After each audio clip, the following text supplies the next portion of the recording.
That's close enough. Mass Effect 2 is a game that feels more intimate in the sense that because it's focused on your characters, you're doing a lot of intimate interactions with people. We've amped up the intensity and the moment-to-moment tactics, the way you get to deploy your squad on the battlefield, the way that tech powers and biotic powers and weapons and ammo all intersect and interact. You just sort of flow from one mechanic to the other, and you really feel like you've got a more integrated experience that doesn't require you to sort of shift focus kind of radically.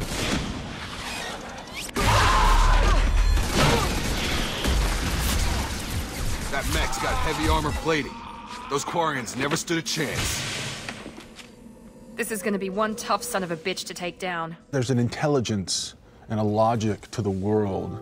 It feels thought out. It doesn't feel like they're just making shit up as they go along. We've put a lot of effort in making sure that the world feels alive. So, I mean, you walk into a room, you're gonna see people having a conversation.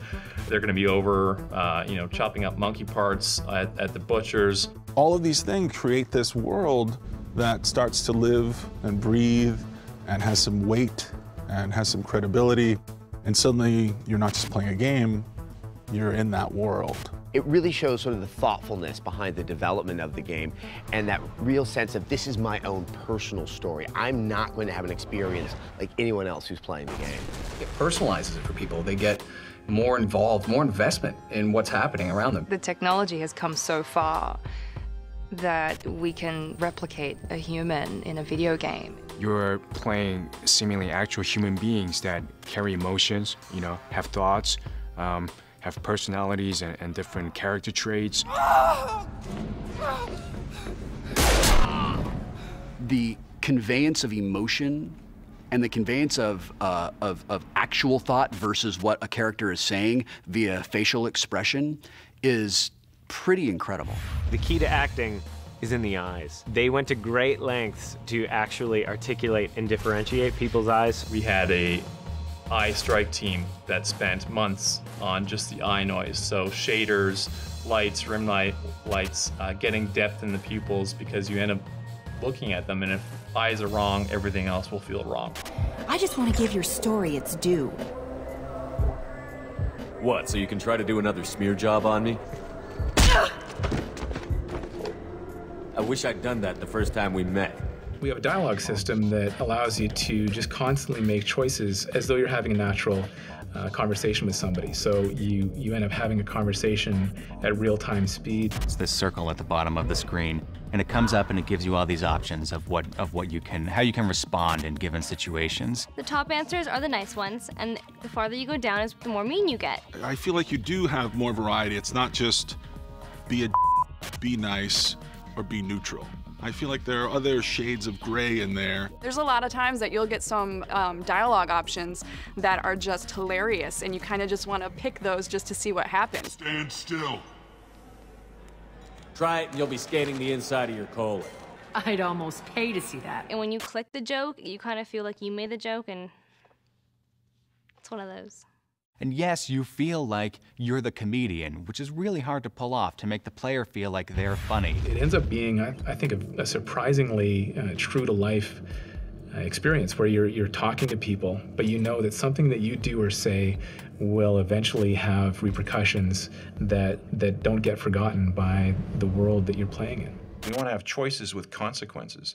And we want to see those choices unfold in a variety of ways. They're going to impact the moment-to-moment, the tactical things, the way combat unfolds, the way that a character reacts to you, the way that they look at you. The small details matter. Sometimes it's like, well, I'm going to make a decision, and if I fail to act, that decision passes you by.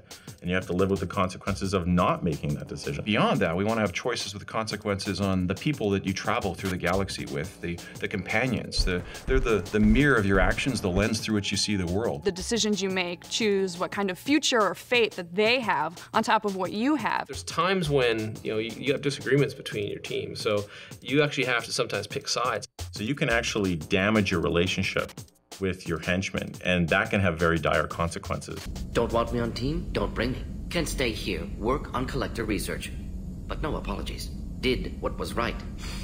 Hope you do the same if necessary. I think players are going to be shocked at how different their play experiences are going to be compared to their friends, based on the choices and the consequences of those choices. The things you say and the little things that you do may come back later and have bigger consequences than you might realize. If you've been a certain way throughout the course of the game, we're not going to forget about it in the last 45 minutes. So this time the game is going to remember, and you're going to get the ending that you deserve. It's like real life.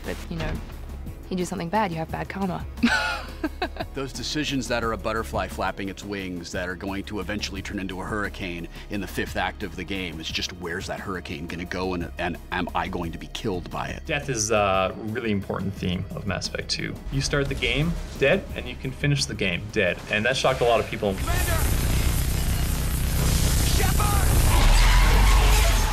Everyone can die, including Commander Shepard. And it all comes down to the decisions you make and the way you've played the game up to that moment. We wouldn't be serious about a suicide mission if you, as the player character, couldn't die in the end of the story. When a character in a video game who you have grown really attached to for one reason or another dies, it says to the player, this is not a safe world. That's an emotional tug of war with you too. It's these characters you get to know and what happens to them really beats you up over this game. Find peace in the embrace of the goddess. There's not this happy ending where everything's just like, you know, Bambi and birds, and it can really end really, really poorly for you. We're unique in that we give you as many tools as we can to let you explore it in as different ways as you can. That's what defines the games, is that it's you making the choices. It's not watching what a director did. It's about what you're doing to create your own personal experience. And I think this is how you get there, is by being able to control the dialogue, the action, and the real decisions that you're making. Very well, Shepard. The controls are online. The switch and consequences are yours. And I can understand how so many people are addicted to this type of entertainment. This is a video game? This is crazy.